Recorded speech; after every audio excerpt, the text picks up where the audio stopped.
আপনি কপালে যত সেজদা দেন, যত কপাল কালো বানান, যতগুলো হজ করে আল হাজ টাইটেল লাগান, যত যাকাত দেন, যত আমল করেন, আপনার মা যদি আপনার উপর নাখোশ হয়ে আল্লাহর কাছে বদদুয়া দেয়, আপনার সব আমলগুলোরে বরবাদ করে দিবে কে?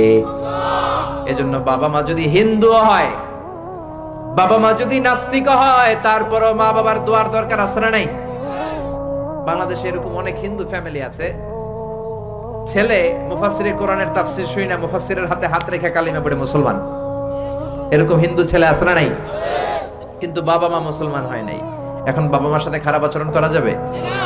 বাবা মা যদি হিন্দু হয়, বৌদ্ধ হয়, বাবা মা যদি খ্রিস্টান হয়, সে তোমার বাবা মা, ঠিক কি না? বিশ্বনবীর শালীর নাম আসমা, কি নাম? আসমা বিনতে আবি বকর, বুখারীর বর্ণনা।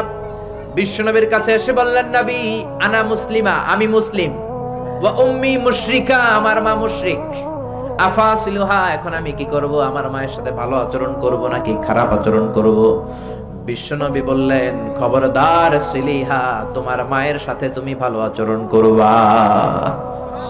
বাবা মা মুশরিক হোক, কাফের হোক, তাদের দোয়া, তাদের আশীর্বাদের দরকার আছে না নাই? সাইয়েদনা ইব্রাহিম জালিল কাদের পয়গম্বর, ঠিক কি না?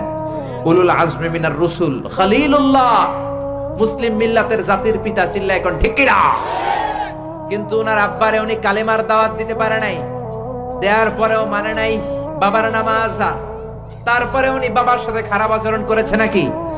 মোলায়েম ভাষায়, কোমল ভাষায়, আদবের সাথে বাবার ডেকে বলেছে, ইয়া আবাতি লিমা তা'বুদু মা লা ইয়াসমা'ু ওয়া লা ইউবসিরু ওয়া লা ইউগনি আনকা শাইআ। ও আমার সম্মানিত পিতা, কেন ওই মূর্তির ইবাদত করেন? 10টা হাত এরকম বের করে দিয়ে দাঁড়ায় থাকে, জিহ্বা বের করে, সামনে থাকে মিষ্টি, রসমালাই, দুধ, কিচ্ছু খেতে পারে না, মাছি বসলেও তাড়াতে পারে না, ঠিক কি না?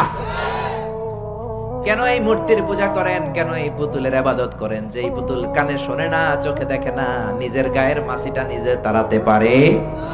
বাবারে আদর করে, যত্ন করে, সম্মান দিয়ে বুঝালেন, কিন্তু বাবার সাথে কি সাইয়েদনা ইব্রাহিম খারাপ আচরণ করেছে? জোরে বলেন, খারাপ আচরণ করেছে?